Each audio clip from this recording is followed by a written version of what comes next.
This is our second series as part of the media training. These are being recorded, and so we'll be able to post them on our iwln.org website.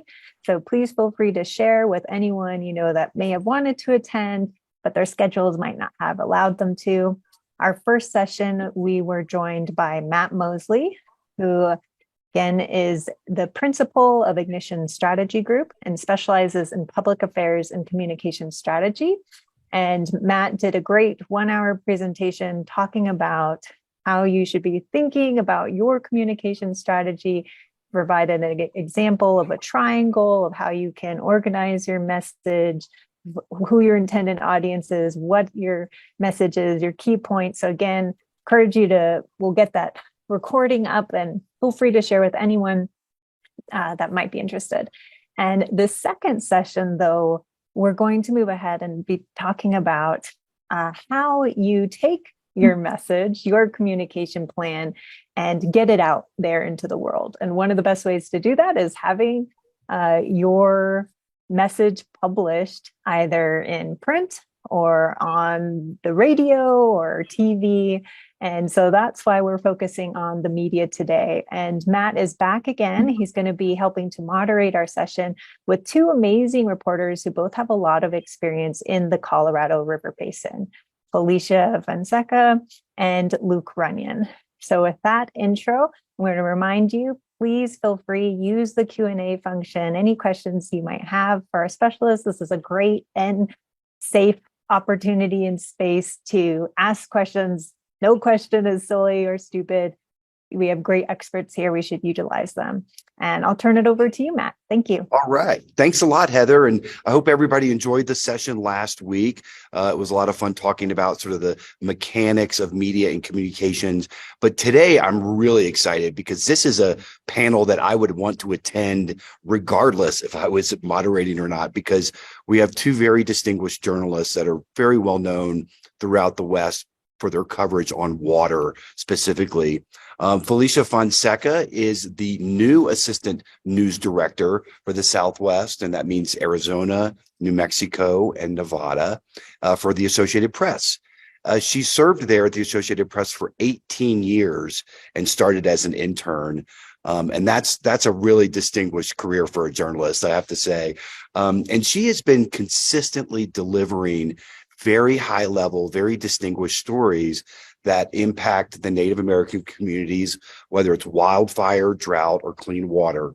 And she's also a member of the Native American Journalism Association and was a Nieman Fellow in 2017 and has served as a mentor for many, many young journalists. And so thank you, Felicia, for taking your time today to join us. I really appreciate it. Thanks, Matt. Great. We also have Luke Runyon, who is the managing editor and reporter for the Colorado River Basin for KUNC, for public radio. And Luke has been around for a while. He was the 2021 Ted Scripps Fellow at the University of Colorado for the Center for Environmental Journalism. And before covering water at KUNC, he covered agriculture and food for 5 years for Harvest Public Media. He was also a reporter for the Aspen Public Radio, the Illinois Public Radio in Springfield, and his reports have been featured all over the country, including NPR's Morning Edition, All Things Considered, Weekend Edition, and Marketplace. And he's a proud graduate of the University of Illinois Public Affairs reporting program. And Luke has a lot of distinguished awards, and you'll hear him all over the West. And when he's not reporting, he's usually on a river trip somewhere with a pack on his back. And so thank you both for joining us today. And I tell you what, why don't I just turn it over to you all? I'd love to hear a little bit more about your backgrounds and kind of what brings you to news, and also kind of a little bit about your day and just how you kind of go about reporting. And Felicia, why don't we kick it off with you? Sure. Yeah, no problem. Thank you again for having us. It's really nice to be here with Luke because I read his stories often and listen to them on the radio. So I'm equally as grateful to have him on this panel with me.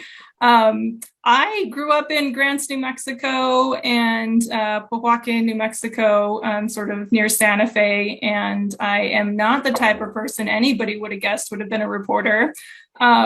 Definitely more quiet, but reporting is, different every day. It gives you the ability to ask people questions, to learn how stuff operates. And when you feel like you're not getting the information that you need, you can seek it out for people who are impacted by decisions that are being made by public officials every day. So that's a great part of the job. The one thing about being a reporter is that no day is kind of average. Some of the typical things we do is just come in and check, any major newspapers. For the AP, we have members across the globe. And so we do a daily check on what's going on in their patches. And then, I keep my own calendar for things that I think are important. And so every day it could be you're reacting to breaking news immediately. You're working on something that's more longer term. You're reaching out to people regularly so you know what's happening in the region that you cover. And every day can be different. That's great. Yeah, you do have an exciting job, and especially with all the stuff about water these days, it's got to be a little bit like drinking from a fire hydrant, I imagine. Luke, how about yourself? Yeah, thanks so much for having me. You all have said such kind things so far, and it's great to be sitting on this panel with Felicia because she and I first met each other in 2018 on a trip down the Colorado River on a bus, not on a boat, and visited a lot of sites in the lower Colorado River Basin. So it's great to see Felicia again. Yeah, I mean, Felicia is exactly right that no day is really average when it comes to being a reporter or just a journalist in general. I have lately pivoted kind of in Felicia in the same way, where I'm now doing a bit of editing and reporting. And so my days are all over the place in terms of, sometimes I'm sitting down with the reporter who reports to me and going over story ideas for the next couple months or sitting down and editing a story with them, or I'm working on my own projects. I'm putting together a podcast that's coming out next month. And so that's been taking a lot of my time lately. Or doing kind of a quick turn story. If there's breaking news, I'm having to jump on that, working on long-term feature stories. And so that's really kind of like there is no average day when it comes to being a journalist, which is great. That's what makes the career so fun and interesting. And you get to meet people that you never would have come across otherwise. And it's really gratifying in that way. And just a little bit more about my background too. So like Matt said, I have spent most of my career in public radio. I got my start in Illinois, which is where I'm from originally. Both my parents grew up on farms. And so when I was starting off on a career path, I covered agriculture for about 5 years. And then just about 5 years ago, we got a grant from the Walton Family Foundation to cover the Colorado River Basin as a beat. And so I jumped at the chance to really delve into water in the West as a topic area. And I've been, initially I was like, is there going to be enough on this beat for me to like have a full-time job? And 5 years later, it's like, there definitely is. And then some. Yeah, you definitely have your hands full here now, I imagine. Sticking with that same theme, Luke, maybe you touched on it here just a second ago, but what is the difference in the process for like a longer form story for you? And then what constitutes sort of breaking news, and how is that process different? Yeah, so the feature and long-term reporting is, I would say, like some of the most gratifying for me. These are the types of stories where you can really delve in and get to the nuance behind certain issues that are going on, and balancing that with the need to also just like being able to keep your audience informed of what's going on a day-to-day basis. So really every day is sort of a balance between those two things, and just keeping your antenna up of, okay, I'm following all of these different story ideas. which are the ones that take the highest priority, which are like my front burner stories and which are my back burner stories, and kind of shuffling those around depending on what's going on a given day. And lately, the Colorado River Basin is giving lots of breaking news, which normally is not not the case, which is kind of terrifying on like a society-wide level, that water is now a breaking news situation. But you know, when I first started on the beat in 2017, we didn't really have a whole lot of breaking news that rose to that level.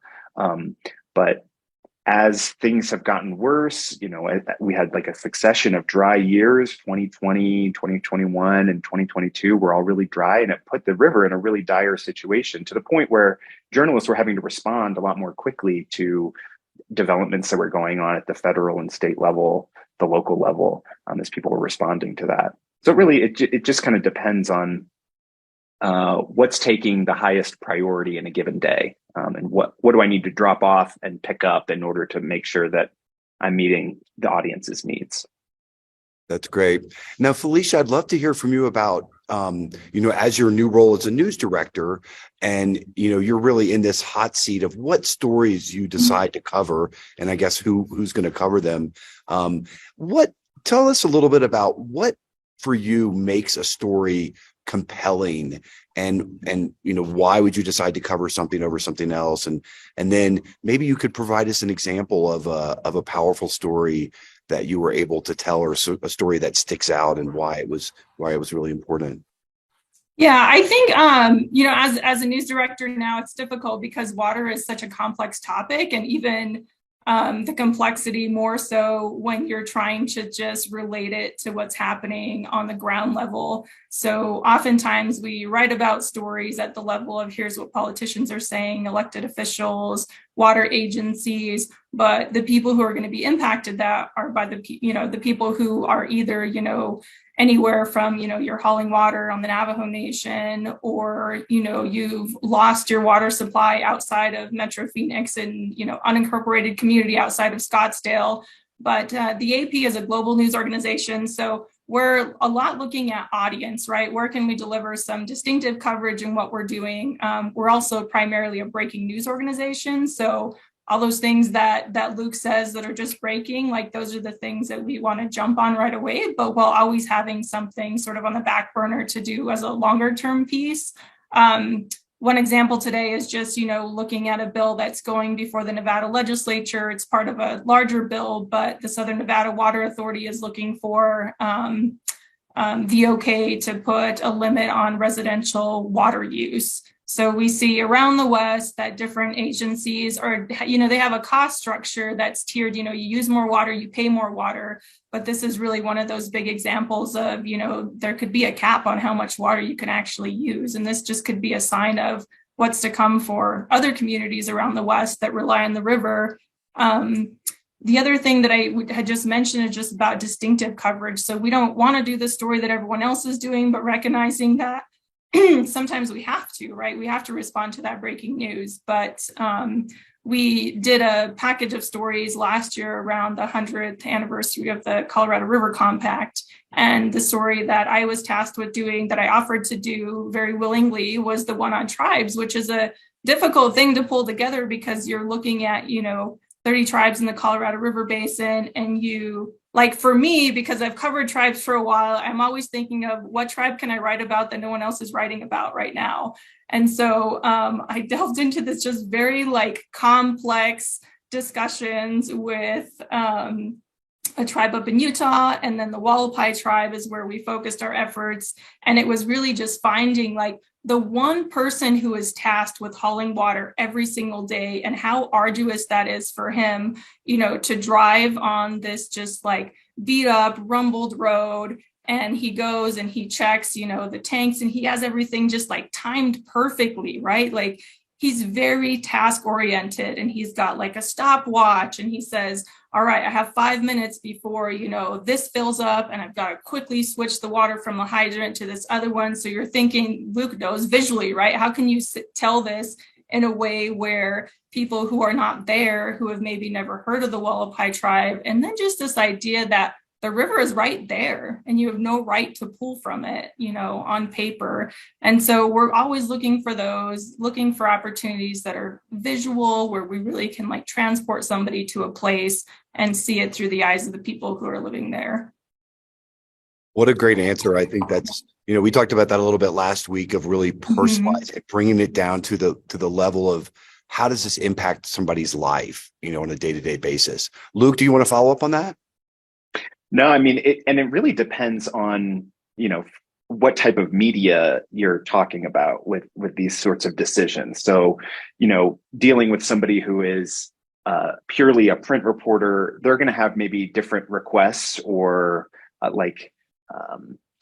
they're just going to have different needs than somebody who's working in an audio medium versus somebody who's working in TV or anything video related. Because I'm, in my mind, when I'm setting up an interview, I'm always thinking of, the kind of like soundscape that I'm going to be entering into. And I mean, going and visiting somebody who's hauling water, that's like perfect public radio scene making sort of tape, because like Felicia says, it really can kind of transport you somewhere and take you to a place, which is what we want to be delivering to the audience. Like that's the type of story that is really going to capture someone and help them understand what life is like on the Hualapai tribe's land, or, wherever it is that you're telling that story from. And so it's exactly right. Like I'm always thinking, how do I go about taking the listener to a particular place? And the way that we do that is with somebody who's having that lived experience that makes a really complex water issue feel real and human and personal. That's great. And that's a really good segue into, I wanted to get into a little bit of, sort of tips from you all for our participants today as a source. And so if they're a source or they want to be a source, what kind of tips would you have, Felicia, for them to be a good source for you and to sort of, meet your needs? And, if you call them, kind of what happens then? Yeah, I think of it less as like you're meeting my needs than what is it you're telling me? What can you tell me that I don't know? What perspective can you tell me that I've not thought of? And I was just thinking about an example now of, when we're talking about hydropower use and then learning, like not immediately, but somewhere along the way in a conversation with the Navajo Tribal Utility Authority, like, oh, we take this percentage of power that's produced at these key reservoirs, these dams that hold back these key reservoirs on the Colorado River. And also, going further into that and thinking, oh, the Western Power Authority is set up in a way where, power is largely offered to tribes. And so those are things that I don't know unless somebody brings up. And so for me, it's about, if you were to talk to a reporter, I think one, you might, and this has been asked of me many times, pretty much to like vet me, make sure I'm not a hack, right? So they'll say, can you send me, links to your work? And I encourage all potential sources to do that. Read what you can about the reporter, see if your perspective is going to fit into what their audience looks like. Take the opportunity to ask the reporter questions about, how does this information presented? Any questions that you want. It should be like a back and forth at the beginning, and then truly understanding like the amount of time a reporter has. So if it's a breaking news situation, it's not likely that, myself or another reporter can spend an hour on the phone, get a good sense of whether a reporter has a deep knowledge, a beginning knowledge about the subject that you're talking about, because a lot of times I've politely cut people off and said I don't need the background of the Colorado River and the compact and how we got here, because I recognize like that's a waste of their time, but also like, this conversation can be a lot more productive between the two of us if we have a good understanding of like where each person is coming from, what their base point is. So I think those are good suggestions to help, start off those talks. That's really fantastic, because sometimes I feel like we try to go into a lot of background and educate the reporters, but there's a certain subset, and we're lucky this way that, I don't know, you probably know them all. There are about 15 reporters who cover Colorado River Basin issues. And, they're pretty well versed in, I think, the background of the river. But, Luke, you sort of alluded to it a little bit, but how can individuals really connect with reporters to get their story told? I mean, there's different ways, there's press releases and there's pitches and there's phone calls and there's conferences and things like that. But what do you find really works for you, and what do you recommend for people on the panel today? Yeah, I think it depends on the type of story that you're trying to pitch. And I think it's just a matter of familiarizing yourself with the journalists who are covering some of these issues. I mean, some of the best pitches that I get are from people who I've already talked to, who we've already established a relationship. They trust me, I trust them, that they're not, totally giving me some spin or something like that. Those are the best pitches. But, I still read through press releases. I think there's sometimes this feeling that journalists always poo-poo press releases. I'm above that. It's no, I read press releases, and, that they can be really valuable in helping me understand where a certain group's perspective lies, or kind of understand their point of view, and sometimes just get good news tips from that. So, yeah, I think for somebody who's trying to get a message out, it really is kind of on the person trying to get the message out to do their homework on what's the best way to go about doing that, and knowing who in that cadre of 15 Colorado River Basin journalists is going to be the best avenue towards doing that. There's not too many of us. There's only, it's more than a dozen. So we're not too hard to wrangle. Yep. No, that's great. And so let's shift gears a little bit here and talk about specifically coverage of the Colorado River Basin. And Felicia, maybe you could take a second and tell everybody on the panel today, on the call today, about the kind of the partnership that you all have throughout the basin with some other news organizations to cover the Colorado River, and then how we might fit into that and people on the call might fit into that. Yeah, as I mentioned earlier, AP is a global organization, so we estimate anything, about half the world's population reads something from the AP every day. It's a lot of major newspapers, radio stations, TV stations that are members of the AP. So we have folks on staff who cover the Colorado River. And then we also have the ability to, pick up, we say, stories from our member organizations, and we rewrite those in a sense to make them, better fit our audience. If there's some hyper local references, we'll take those out and put it in relation to something that people easily relate to. So we do that. And then we also have just, coverage from our own reporters, and I encourage the reporters not only to look at press releases that they come in, but also to let people know that this is what they cover, right? And so we want people to turn to us, just like Luke wants people to turn to him. That's what reporters, But once you have that connection that Luke talked about, it's much easier to get in touch with folks. I will say, there's some water folks on the Navajo Nation that I haven't, gotten a chance to speak with yet, but we do things, we attend conferences, go to places where we know a lot of people would be who cover the Colorado River. And on the specific partnership last year, we have a water team at the AP, one reporter based in Missouri, one's in DC, and then we have a video journalist in Denver. And we were looking for an opportunity to do a really broad picture of the Colorado River in the year that, 100 years after the Colorado River Compact was signed. And so we worked with the Colorado Sun, with the Albuquerque Journal, the Santa Fe New Mexican, with the Nevada Independent, with the Tucson Daily Star, and along with other AP reporters in each of the states in the basin, to produce a story that looked at every state and what was going on there, what were the major things they were working on, and then have an overview that was done by our video journalist in Denver and Chris Outcalds at the Colorado Sun. And then we had photographers like across the AP contributing images to that. We had our graphics department kind of look at, up and down the Colorado River, pointing out, key places and doing just like a little narrative about what's happening in them.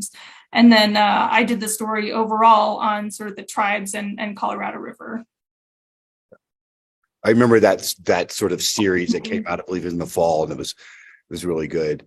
And Luke, why don't you tell us a little bit about your, because you're kind of a syndicated format, if you will, where you go out to a lot of stations beyond just Colorado. How does that work a little bit? And tell us about your coverage of the Colorado River Basin. Sure. So I'm based in Grand Junction, Colorado, and my position is at KUNC, which is the NPR station for the northern half of Colorado. But then we also have about 25 partners that we distribute content to and collaborate with. So most of those partners are NPR or public radio stations in the Southwest. I always say, like, if there's an NPR station that receives water from the Colorado River, they're probably one of our partners. And it's nice to have, Felicia has sometimes a more challenging job with the AP being a more global organization. I'm sure that the bar to like what qualifies as like a story that can be distributed through the AP, that can sometimes be a higher bar than ours. Whereas we have a region-wide reach, and because the kind of watershed is our coverage area, automatically we have stories that kind of like make sense for our region that might not make sense for a national or international audience, and that lets us pursue those. And so right now the project is me, and I'm the managing editor. I also do some reporting. And then we have another reporter, Alex Hager, who's based on the Front Range of Colorado. And he and I do a lot of travel because the Colorado River Basin is large. And so we end up spending quite a bit of time traveling throughout the region, being able to tell the story of the whole basin. We don't just want to be stuck in our offices calling people on the phone. I mean, that's the best part about being a public radio reporter, is that we're really encouraged to get out into the field and meet people and bring those stories back for our audience. Yeah. And just keeping on the Colorado River Basin, and kind of looking to the future a little bit, as we, I would think that, we're starting to approach the spring, and you all are probably like, okay, well, how, we've got some runoff this year, but we're still in a drought. And, there's the negotiations between all the 7 basin states, and you've got California, and you've got, there's a lot of stuff. Where do you see kind of the future of the next like year of coverage going through kind of the fall and stuff? I see Luke shaking his head because I threw that one to anybody here. So it's one of those situations where like everything can just like go up and you're just reacting to everything. But so, I mean, some of the key things we're watching obviously is the U.S. Supreme Court hearing on the Navajo Treaty case regarding water. And so that's going to be a big one, to look ahead of the arguments and kind of outline what's happening there, and focusing on one of the Navajo communities where, water has been stretched for a long time, and many people don't have running water in their homes. We're looking at, the draft, again, bureaucratic jargon here, but the Bureau of Reclamation, looking at the way that it's going to operate Glen Canyon and Hoover dams in the future, and sort of compiling all the hundreds of comments it received on that, with a timeline toward mid-August, when it usually says how much water each state is going to get for the following year. Negotiations between California and Arizona have been particularly prickly just because of the senior, junior water rights status that exists there. And any chance that we can get to tell people that the drought is not over, despite what's happening in California and Northern Nevada, is good. So sometimes we turn to explainer pieces like that. We make sure that we're saying, Colorado River depends on snowpack in the Rockies, not on snow in Northern California. So sometimes it's just a matter of, kind of setting like the understanding a little more straight on where precipitation falls and what watersheds it's actually impacting. Wow.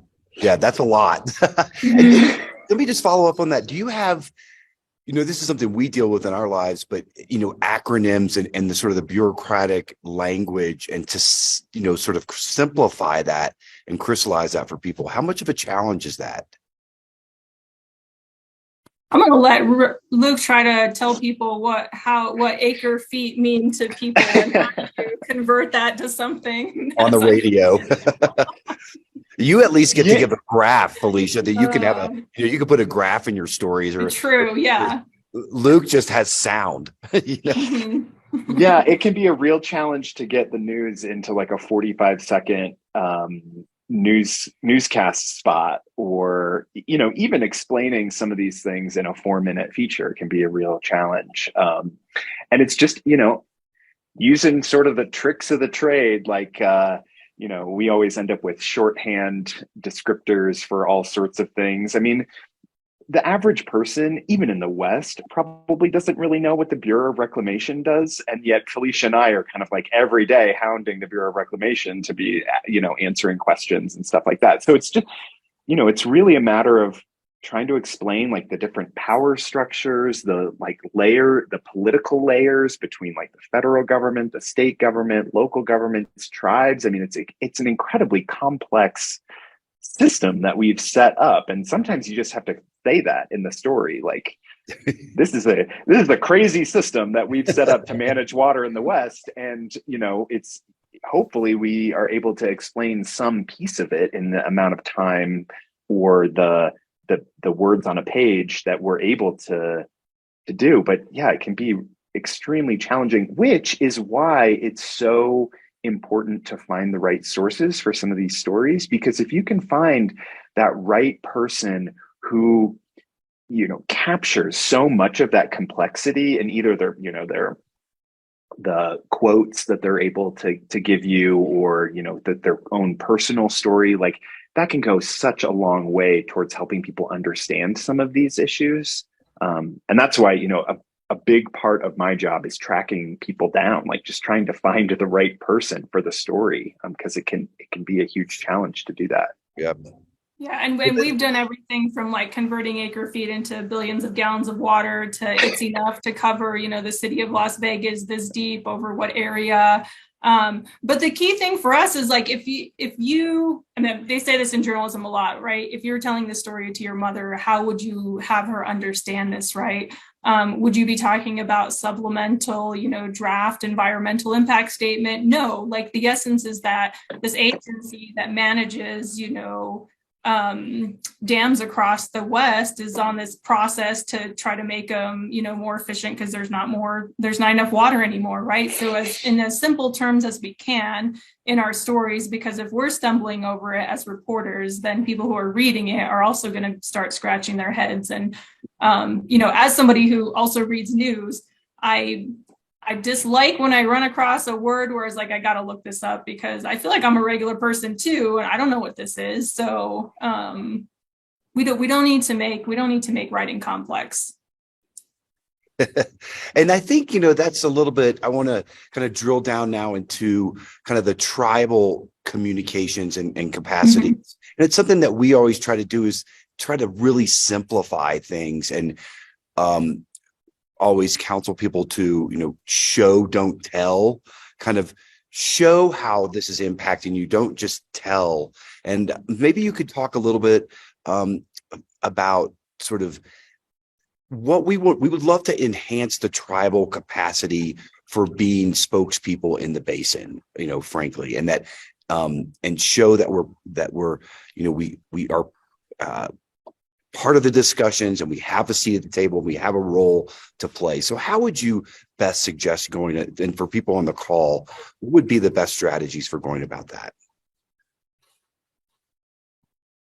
In terms of initial reach out, or just to Well, in terms of increasing our capacity to be, spokespeople, valid, credible spokespeople in the basin, that you were looking towards, like, oh, I got a question about this, I'm going to call the Indigenous Women's Leadership Network about this particular. Yeah. I think some of it has to do with, again, as a breaking news organization, when you know something is going to happen, I did this as a reporter, and I would encourage other reporters to do this, is like identify people whose names aren't always in the news, but definitely will have a say on what's about to happen.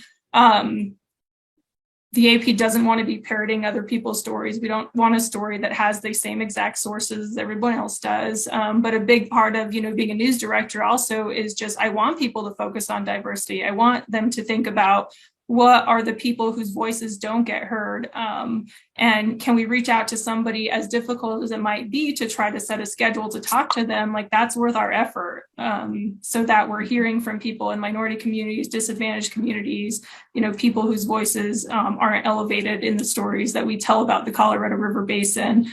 And so one thing is just like getting that mindset. And then, reaching out to people when it's not a breaking news situation, getting to know them. People are always welcome to call the AP, as we should be calling people too, just to sort of extend our source list, so that we have people to turn to. But we also understand, reporters who cover tribal nations, is that people are really stretched for time. And so, we also have to go in knowing that we may not get to talk to them for 2-3 days. We may be playing phone tag for a little while, but again, that's worth our effort. Yeah, and I would just add too, I mean, in my experience reporting on tribal communities, when you reach out to folks, most of the time what you get back is like, I don't have the time, like I don't have the capacity to be doing this, or like the people that you're reaching out to, they're not necessarily communications focused, and so like they're having to wear so many different hats that dealing with a reporter is maybe seen as like a distraction from like the work that they have to do on their tribe. And I totally get that. Like, I completely understand. And so it's kind of incumbent on me to, at the beginning, to say like, hopefully this isn't a heavy lift. Like, we can have like a short conversation.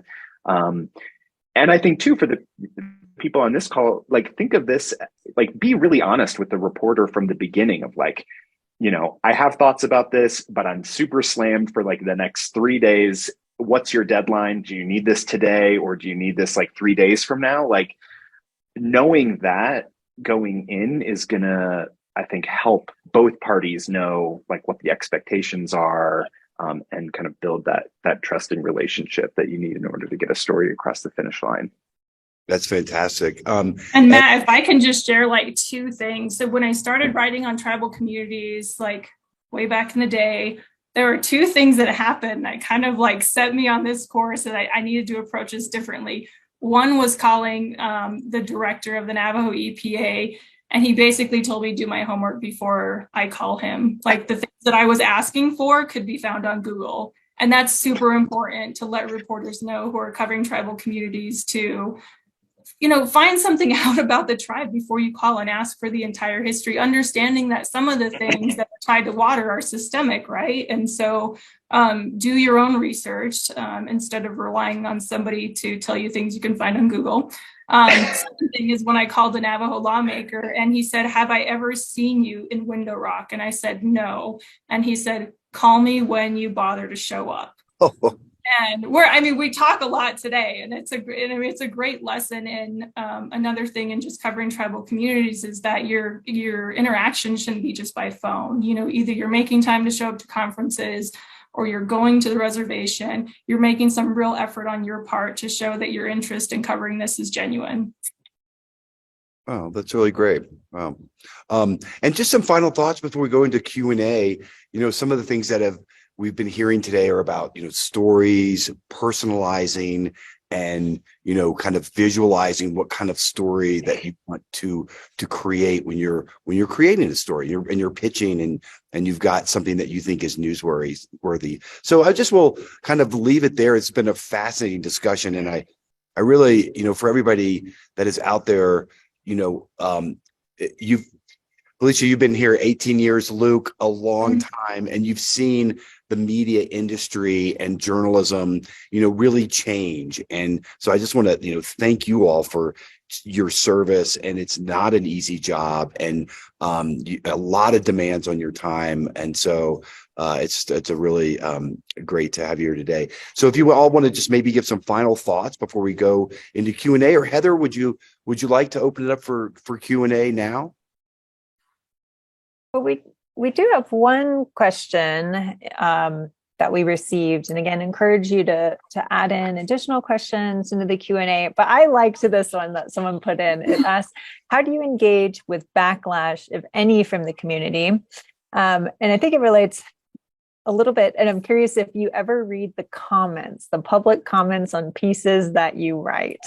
Because people are very opinionated. So kind of a little related there. I'm curious if you read those comments. I can't help it when I'm quoted in a piece. I like to, which is good and bad, but yeah, so do you read it? And if they're, you're writing about a topic and seem to get backlash, like engage in it, not? I really like that question.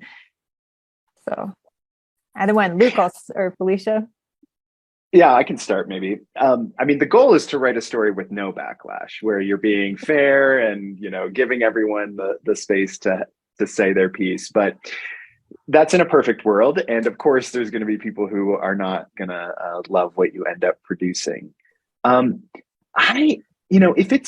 it's a good faith criticism and isn't, a personal attack, isn't, totally off base, I'll engage with it, because, if I got something wrong in a story, I definitely want to correct it.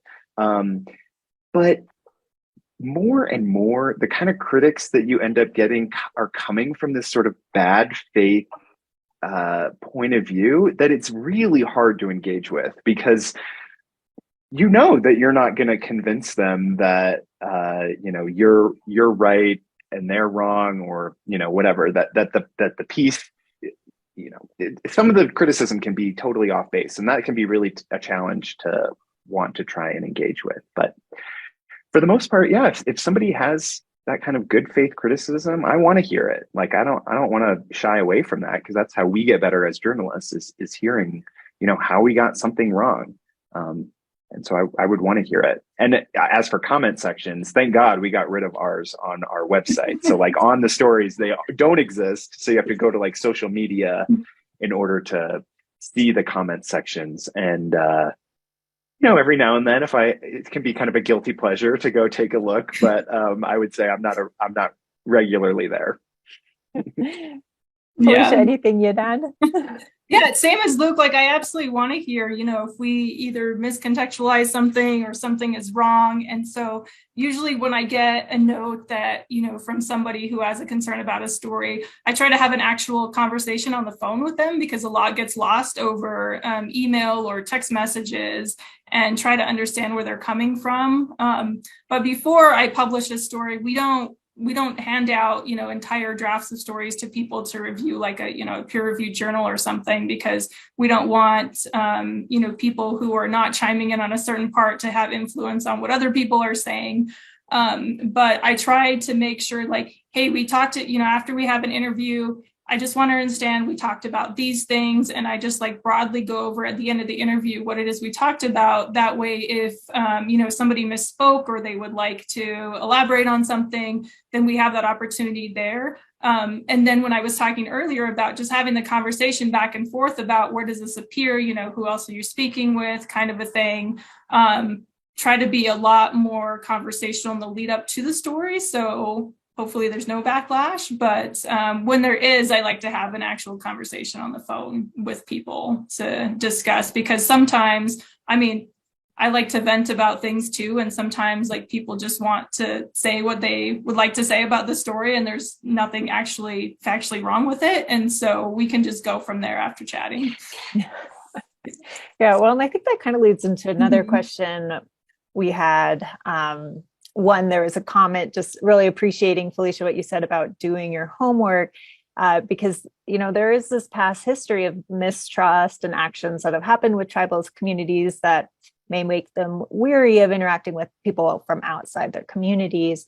And so this question talks about how, there's a quick turnaround for the media. It can be hard to share your piece with the people you interviewed or cited before you post it. And going to how can you be sure to best represent their voices? So I'm curious if you can comment, maybe if it's someone who this is their first time talking to a reporter, they're really worried about being misrepresented. If they were to ask you, can I see my quotes? Is that a reasonable request? I think most of the reporters I've talked to by default have not shared my quotes with me beforehand. But a lot of people, if I have that relationship, I don't worry, Luke, if, we're talking about what you might construe from my conversations. But what about those people, who don't have a relationship with a reporter, might be worried about being misconstrued? What's your tip for them? Maybe this time, Felicia, I'll start with you.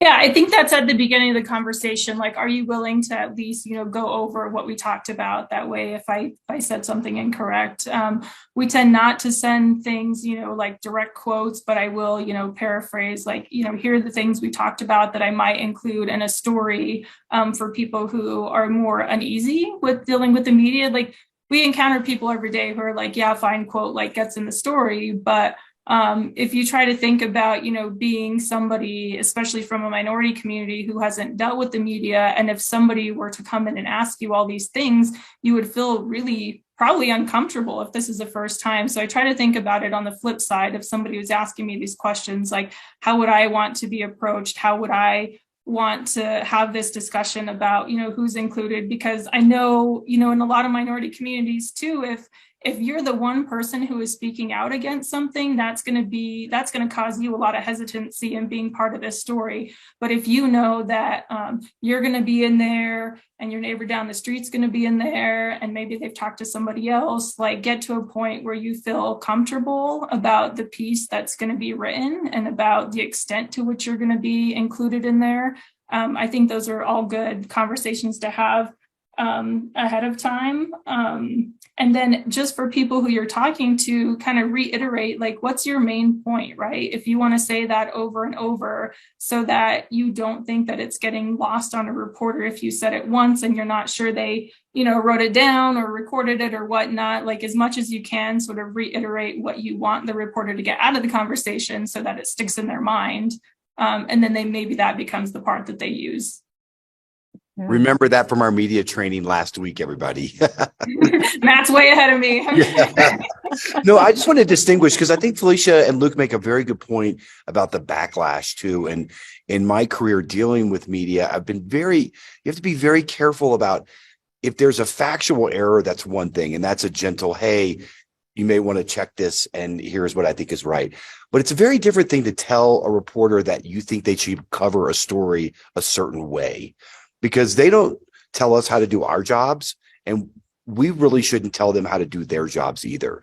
They are professionals and they are trained, and there are reasons why they report things certain ways. And sometimes people will ask me, like, I think that they should have done this, or they should have, it's not even a misquote. It's just that they think there should be something different out of the story. And I always try to tell people, like, it's one thing to pitch a story, but you have to be kind of careful that you don't always get exactly what you want out of it, because you're going to go and talk to other people. You're going to get other perspectives, and that's your job to do that. And so, just because you don't like a story doesn't mean that you're not, that you're still doing your job correctly. And I think that's important for people to kind of distinguish. And I think too, there's inherently some risk in being open to talking to the media. Like, it's sort of this like balance between being open and being closed. And when you're being open, like, there's a chance that you might get burned at some point. I've been burned by a reporter in the past. I've been on the other side of an interview, and something ended up getting published, and I was like, wow, that got totally taken out of context. So I have felt this feeling before, and try as best I can to talk with people and let them know my intentions, let them know as much as I can about the story ahead of time before it goes to air or is published online, because I don't want anything to be a surprise. That's not good for me. If I'm trying to build a relationship with a new source, like I don't want to burn anyone. It's really about this sort of trust building, and hopefully, we're able to come to a place where it's like, it's a give and take, and that's really where I want to get with the sources and the people that I end up interviewing. It's great. Nice. This note, and we had another question that Felicia has typed an answer to about kind of the collaborative work and partnerships that are going on, and working with tribal reporters or tribal news outlets as well. So it sounds like some exciting stuff and things that are happening. We have just a few more minutes here. Again, please put in any questions you might have. But your last comment there, Luke, kind of reminded me that, sometimes I think when you're talking to reporters, it may feel like they're trying to push you to say something specific, and you may not feel like you have that expertise to provide that viewpoint or disagree with it. And I think we've kind of talked about this before, that going back with what Felicia began with, like, you're being contacted because you have a certain perspective to bring. And so people shouldn't feel scared to talk with media, because if it gets to an area where they're not comfortable, like, you don't have to comment on it, right? And it's okay to tell the reporter, like, that's not my field, or I'm not the best person to talk to on that issue. So you don't have to feel like you, one, have to research everything before you talk to a reporter and become an expert in all these different areas. And two, going back to, I think that the personal experience you bring in that is valuable. Mm-hmm. So I've had sources too who, turned an interview into like I was being interviewed, and I thought it was actually really helpful, like having me repeat back or like paraphrase answers that they had said. Mm-hmm. And you don't want to do that for every answer, but if something is really important and that person really wants to make sure that they're getting their point across, being like, can you tell me what I just said? Or like, or making sure that we're on the same page. And I'm happy to do that. That ensures that we're at like a mutual understanding of what the story is, or whatever the point is that's being made. And I think it's good to do that. I really like that strategy. Look, I might try that next time. Like, oh, you're interviewing me. No, we're interviewing you. And then if you don't like what comes out at the end, you can be like, we talked about this. Like, yeah. Told me that you understood this, and whatever was in the final product, if it didn't match that, it's like, what? That tells you that you don't need to talk to that reporter anymore. Yeah, I do think, when you're talking to reporters who, again, are new to covering Indian country or indigenous communities, or, even the Colorado River, I made some missteps. I probably have still made some missteps along the way. So having sort of a way to kind of mend that relationship and have an open conversation about, what happened and what you didn't understand versus what they didn't understand. Because again, we're not perfect as journalists. We want to know when we're getting something wrong. I mean, for the AP, it's, I have a practice of, once a story shows up online, I email it to, I tell people when I interview them, I'm going to send you a link when the story goes out. And can you, like, within that same day, tell me if you see anything that is, not factual or mischaracterizes what you said, because we do have sort of an editing process that expires at the end of the day for that story. And, journalists hate, it hurts our heart to write corrections on something because we want to get everything right. And when we don't, we want to fix it in as real time as we can. So I just encourage everyone, when you see something, it doesn't sit right with you, it's not correct, even if it's like you transposed a number that nobody is going to recognize except yourself. Like, I care and I want to get it right, and I will fix it like immediately if you tell me within that same day. Yeah, that's great. Mm-hmm. Okay, just a couple minutes here again. Any questions? This is an amazing group to have. Something else, going back to kind of, if someone has not been contacted by media outlets and, they've got their message to share, and what's the best way to get that to a reporter's attention? Do you follow hashtags on Twitter. Like I've heard some people say like, media is not contacting them. They'll use social media to get out their message. I love your take on that. And especially with TikTok and Twitter kind of going up and down and usage, like, what's your tip for people? Should they be using social media, emailing you directly?